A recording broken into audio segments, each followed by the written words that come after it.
"Mas, kok melamun?" tanya Lucy menarikku dari lamunan. Wanita dengan wajah cantik itu tersenyum, lalu duduk di pangkuanku, bergelayut manja di pundak. "Enggak kok, sayang. Mas cuma lelah doang." Mengusap rambut panjangnya, kemudian mengecup puncak kepala wanita itu. "Mas?"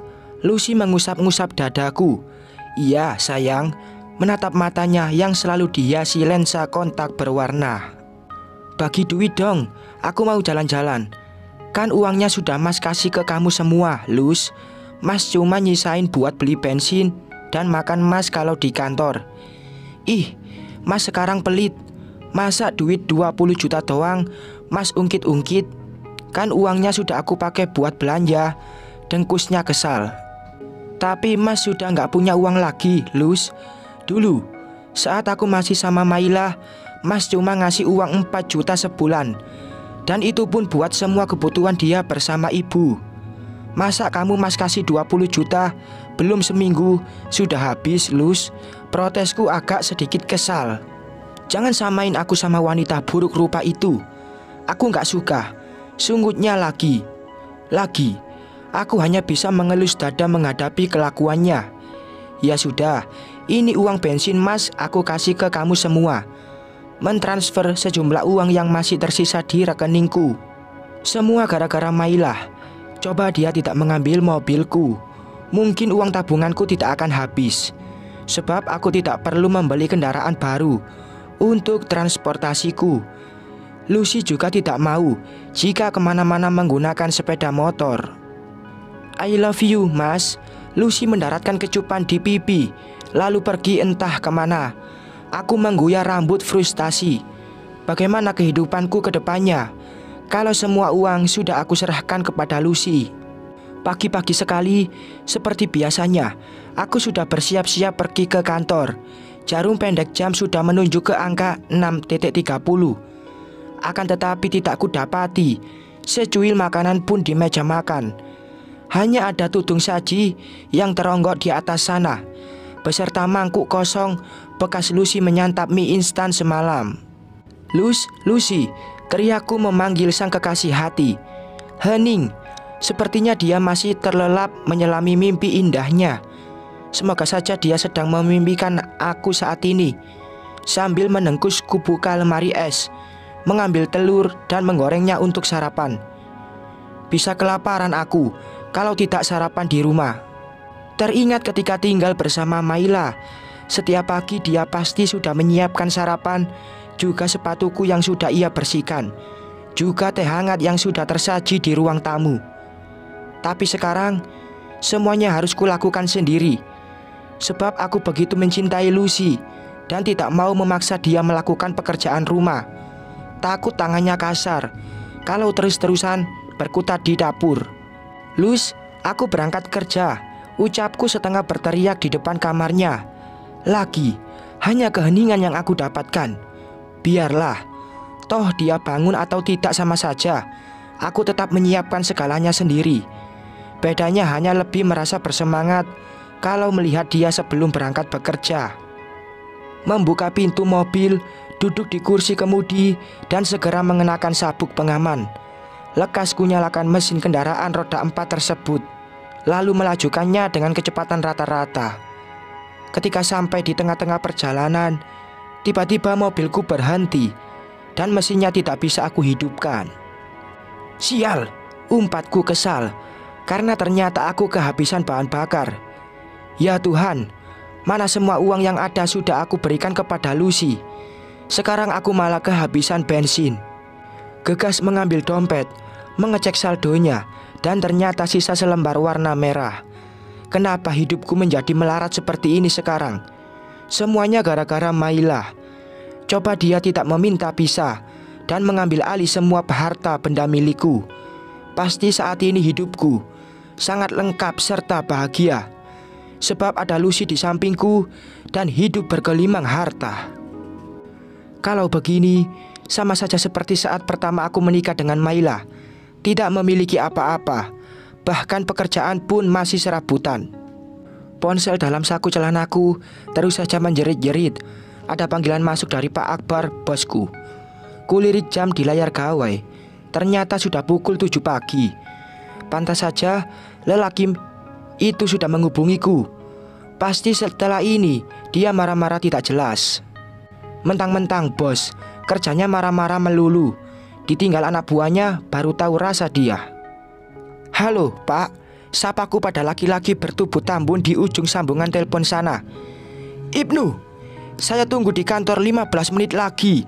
Kalau dalam waktu 15 menit kamu belum sampai kantor, kamu saya pecat, ancamnya tanpa basa-basi.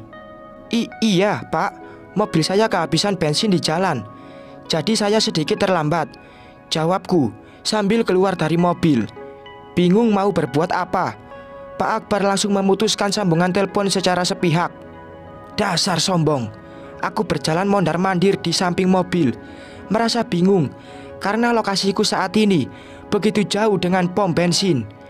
Jika aku tinggalkan mobilku di tengah jalan, bisa diangkut oleh dinas perhubungan dan harus menebus 500.000. Tapi jika memanggil mobil derek, aku juga harus mengeluarkan kocek lebih dari untuk membayarnya. Mengguyar rambut frustasi, bingung harus berbuat apa. Mengusap layar ponsel, menekan nomor Lucy mencoba menghubunginya. Tersambung, akan tetapi tidak ada jawaban darinya. Kenapa dia tidak pernah ada setiap kali aku membutuhkan bantuannya? Ponsel dalam genggamanku kembali berdering. Buru-buru aku memanggil tukang ojek, memintanya mengantarku ke kantor, karena takut Pak Akbar benar-benar marah dan memberhentikanku. Mau dikasih makan apa Lucy kalau aku sampai tidak bekerja? Dia juga pasti akan meninggalkan diriku, sebab aku sudah tak bisa lagi memenuhi segala keinginannya. Pak, tolong jagain mobil saya yang terparkir di pangkalan Bapak tadi ya, pesanku kepada si tukang ojek. Boleh Pak, tapi semuanya nggak gratis loh. Saya juga kan lagi kerja nyari nafkah buat anak istri, jawabnya, memberi kode keras bahwa dia ingin meminta sejumlah uang kepadaku. Ya sudah, ini buat Bapak, menyodorkan selembar uang 50-an ribu, kembalian darinya saat aku membayar ongkos ojeknya tadi. Lah, segini mah nggak cukup Pak, masa jagain mobil cuma gocap, protesnya. Ya Tuhan, benar-benar sial pagi ini. Terpaksa aku serahkan semua uang milikku, karena aku tidak mau terjadi sesuatu dengan kendaraan roda 4 milikku itu. Setelah urusan dengan tukang ojek selesai, gegas diri ini masuk ke dalam dan mengisi daftar hadir. Pak Akbar sudah menunggu sambil melipat tangan di depan dada, bersiap menerkamku karena terlambat. Dari mana saja kamu, Ibnu? Tanya pria mendul itu seraya menatap bengis wajahku. Mobil saya mogok Pak, jadi saya telat sampai di kantor. Maaf, sahutku tanpa berani menatap wajah sangarnya. Andai saja dia bukan bosku, sudah kuhadiahi bogem mentah, karena pagi-pagi sudah membuatku boring total. Sayang, dia penguasa perusahaan ini. Bisa dipecat aku kalau macam-macam terhadapnya. Duduk bersandar di kursi, menatap malas tugas yang kian menumpuk. Terkadang aku merasa bosan terus-menerus menjadi karyawan. Sudah gajinya tidak seberapa, pekerjaan juga tidak pernah ada habisnya. Berbeda dengan Pak Akbar yang tugasnya hanya memerintah, memberi sanksi, dan memarahi karyawan jika memiliki sedikit kesalahan. Tanpa terasa, jarum pendek jam sudah menunjuk ke angka 12 siang. Para karyawan di kantor tempatku bekerja juga sudah hampir semuanya keluar untuk makan siang. Aku hanya bisa mengusap wajah kasar, sebab sudah tidak memiliki uang sama sekali untuk membeli makanan. Padahal cacing-cacing di dalam perut sudah mengamuk, sudah sejak tadi menuntut untuk diisi makanan. Ting! Sebuah pesan WA masuk ke gawaiku dari Lucy. Seketika senyum di bibirku terkembang saat membaca pesan dari perempuan paling cantik di dunia ini. Jangan lupa makan siang ya, sayang. Jaga kesehatan kamu, supaya kamu bisa selalu memenuhi keinginanku. Aku sangat mencintai kamu. Isi pesan dari Lucy menambah semangat kerjaku kembali meningkat. Keruyuk, Aku mengelus perut yang terasa sangat lapar. Ya Tuhan, bahkan 5.000 rupiah pun aku tidak memilikinya. Padahal biasanya dalam dompetku selalu ada uang ratusan juga 50-an ribu. Sekarang jangankan 50-an, 500 perak saja aku tidak punya. Semua uang gajiku dikelola oleh Lucy dan ternyata sudah habis sebelum waktunya. Kenapa Maila dulu selalu cukup ya diberi uang 4 juta setiap bulan? Sedangkan Lucy jangankan 4 juta, 20 juta saja hanya cukup untuk 1 pekan saja. Sudahlah, toh aku mencari uang juga untuk membahagiakan dirinya. Jadi asalkan dia bahagia, itu sudah sangat cukup buatku. Kalau aku kelaparan tidak masalah, yang penting Lucy tidak sampai kelaparan. Ponselku kembali berbunyi. Kali ini ada panggilan masuk dari Maila, istriku. Pasti dia akan memintaku supaya mentransfernya sejumlah uang untuk Raihan. Enak saja, dia masih minta uang kepadaku. Setelah semua yang dia lakukan, Raihan sudah tidak menganggapku sebagai ayahnya. Jadi sekarang aku sudah tidak memiliki tanggung jawab lagi terhadap bocah itu.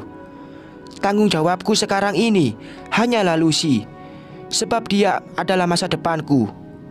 Apalagi sekarang 60% dari gajiku sudah dipotong secara langsung dari perusahaan dan ditransfer langsung ke rekening Maila. Tapi dasarnya dia boros. Dia tidak bisa memanage keuangan secara baik. Baru beberapa hari saja uangnya sudah ia habiskan. Bersambung.